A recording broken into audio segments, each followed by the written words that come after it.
Shalom, salam sejahtera untuk kita semua. Kita bersyukur kepada Tuhan, kita boleh bertemu kembali pada saat ini, semua karena berkat Tuhan. Sebelum kita memulaikan renungan firman Tuhan pada saat ini, mari kita tunduk kepala sejenak, kita berdoa. Mari berdoa.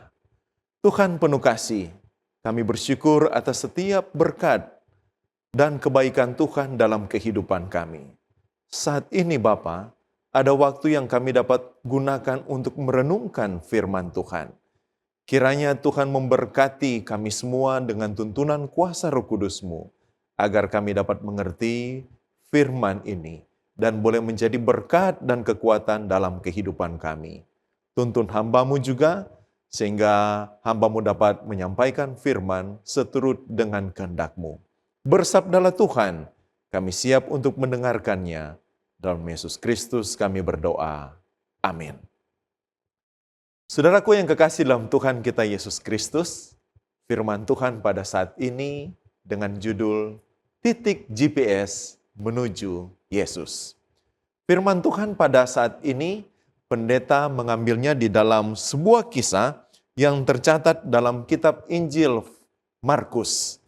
Injil Markus pasalnya yang ke-6, di situ menuliskan dalam ayat yang ke-30, Yesus memberi makan 5.000 orang.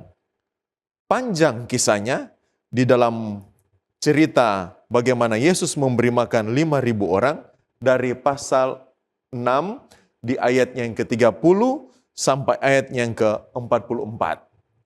Menarik dalam cerita ini karena keempat kitab Injil, Matius, Markus, Lukas, dan Yohanes, mereka menuliskan kisah ini tentang Yesus memberi makan 5.000 orang. Dan banyak sekali cerita ini menjadi aplikasi dalam kehidupan kita. Saat ini mari kita akan merenungkan sejenak satu sisi sebuah aplikasi yang sederhana untuk menjadi kekuatan dalam kehidupan kita dari kisah ini. Kalau kisah ini dicatat lengkap dalam keempat kitab Injil, selain ada beberapa kisah yang menarik lainnya yang ditulis juga oleh keempat kitab Injil, saya yakin dan percaya ini merupakan sebuah hal yang penting dalam kehidupan kita. Mari kita lihat sebuah sisi aplikasi yang sangat menarik dari cerita ini. Mari kita tempatkan hal yang sederhana dari kisah ini mengenai apa yang dibuat oleh orang banyak ketika mereka mau berusaha untuk mau bertemu dengan Yesus. Zaman sekarang, kalau kita pergi ke tempat sesuatu, kemudian anggaplah itu sebagai sebuah rumah makan. Kita yakin rumah makan ini sangat enak. Kemudian kita bisa menggunakan media, kita bisa post, dan kita bisa bagikan share log titik GPS di mana rumah makan ini makanannya sangat enak. Tetapi saat Yesus ada pada waktu dia melayani di atas dunia, banyak orang yang datang dengan Yesus. Ketika Yesus berada di satu tempat dan hendak dia akan beristirahat dengan murid-muridnya, mereka pergi ke seberang. Dan saat tiba di seberang, dalam cerita Markus pasalnya yang ke-6 ayatnya yang ke-30 dimulaikan di sana, ketika Yesus sandar perahu mereka bersama dengan perahu-perahu yang lain, Yesus melihat banyak sekali orang yang sudah datang untuk mendengarkan kabar keselamatan dari perkataan Yesus Kristus. Data firman Tuhan, bagaimana usaha orang banyak ini untuk mau bertemu dengan Yesus? Pertama, kurang lebih 5.000 orang laki-laki. Tidak dicatat wanita dan anak-anak. Mereka mau bertemu dengan Yesus. Berikut, mereka berusaha untuk bertemu dengan Yesus. Apa yang mereka upayakan? Apa yang mereka usahakan? Ada yang mengikut Yesus dengan perahu. Ada yang menggunakan jalan darat. Saat Yesus tiba di seberang tersebut, mereka sudah menunggu Yesus. Ada yang berjalan dari berbagai tempat untuk mau bertemu dengan Yesus. Luar biasa usaha mereka. Dan saat Yesus tiba, ada yang sudah menunggu Yesus untuk mendengarkan perkataan Yesus. Banyak sekali orang yang ada pada saat itu. Artinya, mereka punya kerinduan untuk lebih dekat dengan Yesus, di mana mereka rindu untuk dikuatkan iman rohani mereka. Dan saat mereka bertemu dengan Yesus, usaha mereka, kerinduan mereka, waktu ketika mereka menunggu Yesus, terbayarkan ketika mereka mendengarkan perkataan, penguatan-penguatan, kabar keselamatan tanpa mengeluh. Mengapa? Karena mereka mendengarkan firman Tuhan seharian. Dapat dikatakan Yesus sementara membuat KKR yang sangat luar biasa dengan tamu, dengan orang yang begitu banyak. 5.000 orang laki-laki, ada wanita, ada anak-anak. Tanpa mengeluh, mereka datang mendengarkan pekabaran firman Tuhan. Saudara-saudara, ketika Yesus mengajar orang-orang di beberapa tempat, dia menggunakan perumpamaan. Ada sebuah perumpamaan yang sangat singkat dan sederhana yang dituliskan, yang pasti sangat berhubungan dengan orang-orang banyak ini ketika mau datang dekat dengan Yesus, datang mau bertemu dengan Yesus. Dalam Matius pasal ke-13 ayat 44, di situ menceritakan perumpamaan yang sangat singkat, menuliskan demikian. Matius 13 ayat 44, hal kerajaan sorga itu seumpama harta yang terpendam di ladang, yang ditemukan orang, lalu dipendamkannya lagi. Oleh sebab sukacitanya, pergilah dia menjual seluruh miliknya, lalu membeli ladang itu. Harta yang terpendam, yang dilambangkan seperti atau seumpama kerajaan sorga. Orang ini begitu senang menemukan harta yang terpendam. Ada yang dia harus buat untuk mau mendapatkan harta yang terpendam itu, yaitu dia menjual segala miliknya. Harta yang terpendam yang sangat berharga. Orang-orang yang datang ketika Yesus berada di satu tempat untuk mendengarkan perkataan dari Yesus, penguatan dari Yesus, mereka meninggalkan semua keadaan-keadaan mereka, mungkin pekerjaan mereka, mungkin ada hal-hal yang mereka harus utamakan, tetapi ketika mereka rindu untuk mau datang dengan Yesus, mereka berusaha. Dan apa yang dituliskan dalam firman Tuhan dalam kitab Markus pasal yang ke-6 mulai dari ayat 30 sampai 44. Yang saat ini kita dapat melihat memposisikan kehidupan kita sebagai orang banyak. Ketika Yesus tiba di seberang, dia memandang orang banyak ini. Dia terharu oleh perasaan simpati Yesus. Mungkin Yesus bisa dalam satu kondisi orang-orang ini mengganggu waktu istirahatnya. Yesus tidak marah. Dia melihat orang-orang ini membutuhkan sebuah perhatian dari Yesus Kristus. Firman Tuhan mencatat, maka tergeraklah hatinya oleh belas kasihan kepada mereka, karena mereka seperti domba yang tidak mempunyai gembala. Yesus melayani kebutuhan mereka. Bukan saja kebutuhan rohani, seharian mereka mendengarkan firman Tuhan. Dan Yesus katakan kepada murid-murid, kamu harus memberi mereka makan.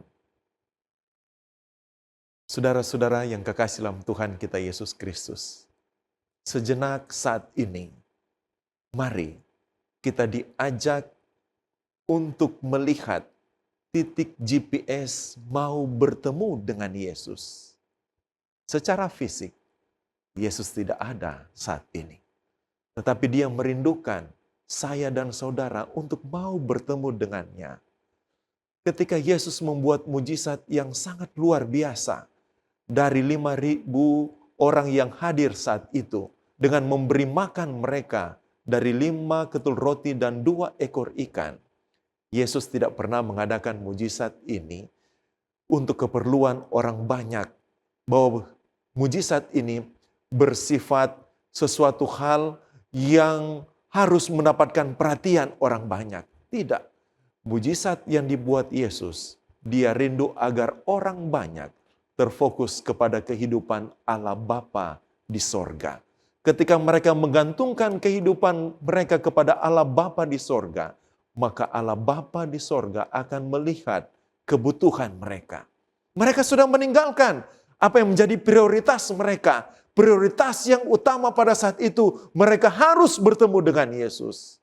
Banyak orang yang hadir saat itu dengan keadaan letih dan lemah. Banyak di antara yang hadir pada saat itu ada ibu-ibu yang sedang menggendong bayi mereka. Ada anak-anak yang masih kanak-kanak juga datang bertemu dengan Yesus untuk melihat Yesus. Ternyata ada anak yang membawa 5 roti dan 2 ekor ikan. Banyak orang yang berdiri berjam-jam lamanya untuk mendengarkan pekabaran firman Tuhan. Yesus menjelaskan bagaimana Dia adalah sumber kehidupan. Di dalam Yesus mereka dapat memperoleh kedamaian dan kebahagiaan. Yesus bukan hanya memberikan kepada mereka kebutuhan jasmani, tapi mereka juga diberikan kebutuhan rohani. Yesus dalam hal ini, Dia rindu untuk memuaskan orang-orang dalam kehidupan mereka yang letih, yang lapar di dalam kerohanian mereka. Yesus memberikan kepada mereka kebutuhan mereka sebagai sebuah jaminan. Bukan dengan sebuah kuasa yang sangat besar ketika Dia mampu memberi makan 5.000 orang pada saat itu. Tetapi Dia memberikan penekanan bahwa di dalam Yesus, Dia sanggup memelihara orang-orang dengan penuh kasih sayang, dengan kebutuhan apa yang mereka butuhkan dalam kehidupan mereka. Ini bukan soal mujizat yang spektakuler, tapi ketika mereka datang kepada Yesus, mereka mendengarkan firman, kebutuhan dahaga rohani mereka boleh mendapatkan penghiburan bahwa Yesus hadir untuk menguatkan mereka. Saudara-saudara yang kekasih dalam Tuhan kita Yesus Kristus, firman Tuhan di dalam Mazmur 91 ayat 1 sampai ayat yang kedua dikatakan di sana, orang yang duduk dalam lindungan yang maha tinggi dan bermalam dalam naungannya yang maha kuasa akan berkata kepada Tuhan, tempat perlindunganku dan kubu pertahananku, Allahku yang kupercayai. Sejenak, mari kita menempatkan posisi kita saat ini sebagai orang-orang banyak yang mau datang bertemu dengan Yesus. Saudara, dalam kehidupan kita, sebagai anak-anak Tuhan, di tengah kepenatan, kesibukan, kepahitan kehidupan kita, mari kita diajak untuk datang kepada Yesus. Alami kedekatan hubungan kita lebih dekat dengannya. Rasakan kuasanya dan kekuatan dalam kehidupan kita, bahwa Dia rindu mau bersama-sama dengan kita. Ada hal yang harus kita prioritaskan pada saat ini. Ketika kita boleh selesai dalam semua kesibukan kita, sejenak, mari kita datang kepada Yesus untuk merenungkan apa yang menjadi prioritas kita pada hari ini. Kalau kita telah berjalan di dalam perlindungan Tuhan, yang menyatakan bahwa Allah yang kita percayai sebagai tempat perlindungan dan keselamatan kita, saat ini kita dapat merenungkan Tuhan itu sangat baik. Tapi ketika kita mungkin dalam kesibukan kita, kehidupan kita, kita lalai, kita lupa akan kehadiran Yesus. Saat ini pun, Yesus sementara menunggu kita untuk meluangkan waktu kita sejenak sebagai orang banyak yang mau datang bertemu dengan Yesus. Saat ini, mari kita datang lebih dekat dengan Yesus. Titik GPS-nya tidak perlu dibagikan. Titik GPS-nya, Yesus sudah hadir dalam kehidupan kita. Apapun yang kita alami dalam hidup kita saat ini, Dia rindu setiap jiwa, saya dan saudara, untuk datang kepadanya, untuk lebih dekat dengannya, untuk merasakan kehadirannya dalam kebenaran firman-Nya, sehingga kita boleh mendengarkan suaranya, suara yang lembut, penguatannya, kabar keselamatannya, sehingga kita akan selalu lebih dekat dengan Yesus. Saya yakin dan percaya, kita semua terberkati dalam hal firman Tuhan pada malam hari ini untuk menjadi berkat di dalam kehidupan kita. Tuhan Yesus memberkati kita, menjadi doa dan pengharapan kami. Amin. Kita tunduk kepala, mari berdoa. Bapa di sorga, sejenak kami boleh dapat merenungkan kebenaran firman-Mu. Bagaimana orang-orang banyak untuk rindu datang bertemu dengan Yesus. Mereka meninggalkan segala sesuatu yang menjadi prioritas mereka.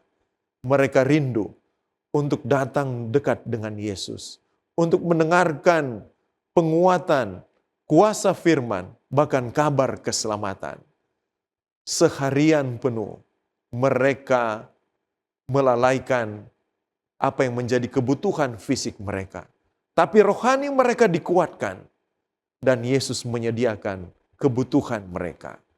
Biarlah apa yang dibuat oleh orang banyak ini boleh menjadi berkat rohani dalam kehidupan kami. Apa yang harus kami prioritaskan dalam kehidupan kami? Benar Tuhan, Yesus Kristus yang harus menjadi prioritas dalam kehidupan kami. Mungkin sejenak kami harus meninggalkan hal-hal yang menghambat kehidupan kami lebih dekat dengan Tuhan. Ada hal yang harus kami prioritaskan saat ini untuk mau lebih datang, lebih dekat dengan Yesus Kristus. Kiranya kehadiran Tuhan dalam kehidupan kami. Bila mana kami memprioritaskan Tuhan, kami rindu Tuhan tetap menguatkan kami. Kami rindu Tuhan tetap menopang kehidupan kami dan memberikan kepada kami kemenangan iman dalam setiap perjalanan kehidupan yang kami hadapi. Terima kasih banyak Bapa di sorga, sempurnakanlah doa kami. Semuanya kami mohon dalam Yesus Tuhan dan Juru Selamat kami. Amin.